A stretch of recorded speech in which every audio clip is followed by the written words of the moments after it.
Bienvenue dans cette nouvelle vidéo. Compte tenu de la situation actuelle, je trouvais intéressant de se pencher sur la question, la notion de la santé mentale.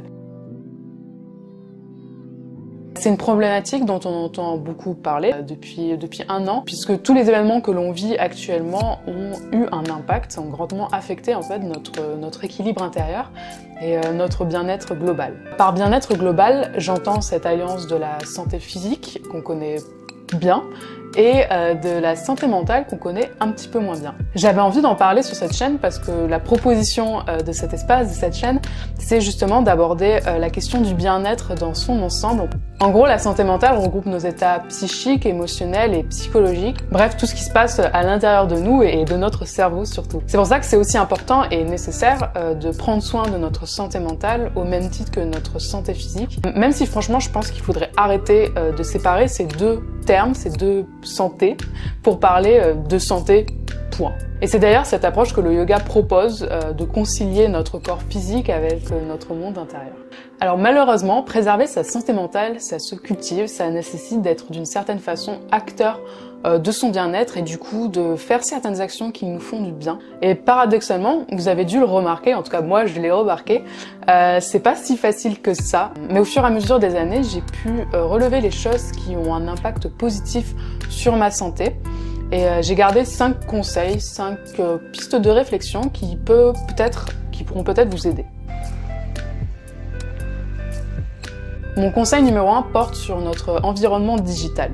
Alors idéalement, oui, il faudrait passer un peu moins de temps sur ces écrans, mais vu la situation qu'on vit, c'est pas forcément la chose la plus facile à mettre en place. Par contre, on peut prendre soin en fait de ce qui compose notre paysage numérique, et je parle bien entendu des réseaux sociaux dans ce cas. On suit souvent beaucoup de monde et surtout des personnes qu'on ne connaît pas, des personnes inconnues. C'est pour ça qu'en fait je vous propose de vous interroger la prochaine fois, peut-être que vous allez scroller sur Instagram, de vous interroger sur ce que certains comptes peuvent vous faire ressentir. Et si c'est une émotion plutôt déplaisante, par exemple une forme de jalousie ou vous sentez votre estime de vous-même baisser, peut-être qu'il faut simplement supprimer ce compte, se désabonner, juste pour un temps, pour ne plus avoir à recevoir en fait les posts dans notre fil d'actualité, et ainsi en fait d'essayer de garder uniquement des comptes qui nous font du bien, qui nous font rire, qui nous inspirent, bref, qu'on aime vraiment. Mon deuxième conseil est de s'ouvrir au maximum aux autres et de tisser des liens autant que possible. On peut se parler par message, on peut s'appeler. Si vous êtes seul dans une ville, il y a plein de groupes sur Facebook ou même sur Meetup. Et en fait, il faut pas hésiter à être l'initiateur en fait de cette proposition, d'une proposition pour rencontrer des gens en allant dans un parc ou en allant se promener dans un quartier de la ville. S'ouvrir aux autres aussi, c'est parler de ses difficultés, c'est oser en parler. Toutes les émotions que nous traversons sont légitimes d'exister et je crois que c'est une autre chose vraiment importante que je comprends au fur et à mesure. En fait, les émotions suivent au final un mécanisme très simple. Elles arrivent et suite à une pensée que l'on a, elles font leur job de nous faire ressentir quelque chose de plaisant ou d'inconfortable et puis elles partent. Et en fait, l'action la plus importante vient de notre part, encore une fois. On doit laisser les émotions vivre, les émotions nous traverser et partir. Parce que vraiment, en fait, rien ne reste, même si ça fait très mal parfois. L'émotion ne fait que nous traverser. Bien sûr, s'il y a un état qui persiste en vous, parlez-en. J'en profite pour vous parler d'une initiative.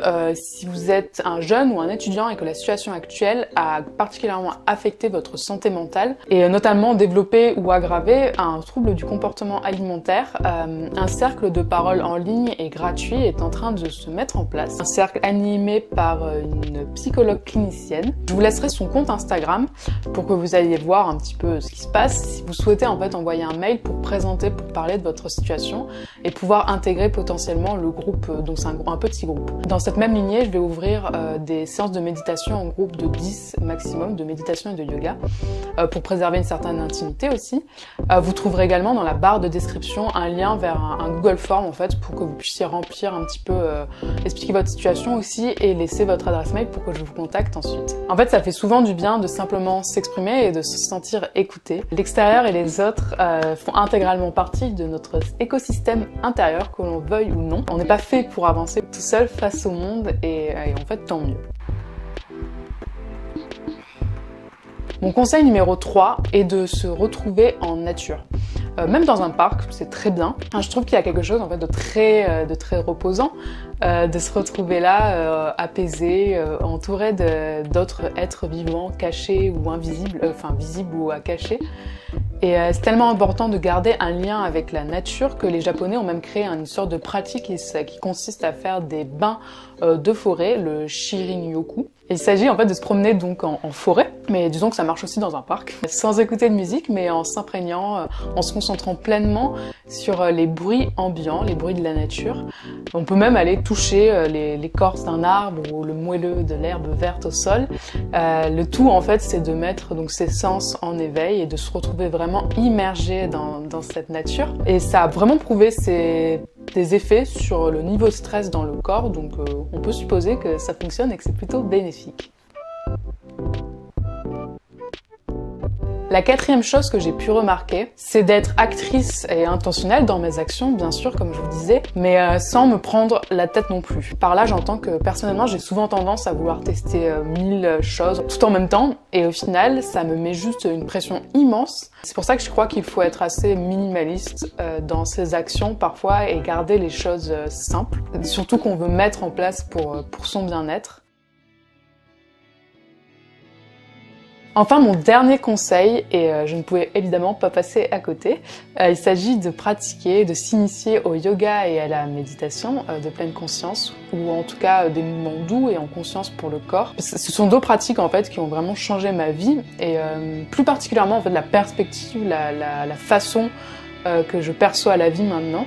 Après, si c'est vraiment pas votre truc, si c'est vraiment pas des pratiques qui vous parlent, je vous invite simplement à trouver en fait une activité qui vous permet de rentrer un peu dans votre monde intérieur d'une certaine façon.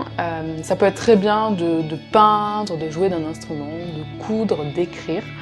En tout cas, trouver une activité qui vous met dans une sorte de bulle avec vous-même, qui vous coupe de vos pensées quand vous faites et qui vous fait vous sentir bien à la fin. Voilà pour ces 5 conseils. Comme je disais, ce sont des choses très simples, mais le tout, en fait, c'est de les appliquer, comme toujours, sachant que le tourbillon de la vie familiale, professionnelle, notre téléphone aussi, nous éloigne souvent, en fait, de ces petites choses qui nous font du bien et on s'enfonce dans des routines qui sont pas forcément top pour notre santé mentale et on s'en rend même plus compte jusqu'à ce qu'en fait, ça aille vraiment pas. Donc c'est pour ça qu'il faut prévenir, préserver sa santé mentale autant que possible quand on est conscient. C'est tout pour cette vidéo, j'espère que vous aurez trouvé quelques conseils, quelques idées, ou que ça vous aura insufflé en fait l'envie tout simplement de prendre ces moments pour vous, pour prendre soin de vous, de votre santé mentale, votre santé physique, votre bien-être global. Si vous avez aimé cette vidéo, n'hésitez tout simplement pas à l'aimer, à cliquer sur le pouce en l'air, à vous abonner également. Il y aura d'autres vidéos de ce type sur la chaîne, parce que du coup on va parler vraiment de la santé mentale, physique, du bien-être global. Et n'hésitez pas aussi donc à partager les informations concernant le cercle de parole et les cours de yoga gratuits en ligne qui vont se mettre en place. Encore une fois, tout est dans la description. Donc voilà, si vous connaissez quelqu'un qui en aura peut-être besoin, faites-lui cette proposition, partagez cette vidéo, partagez l'initiative, c'est super. En attendant, je vous souhaite une bonne journée, une belle soirée, prenez soin de vous et des gens qui vous entourent et courage.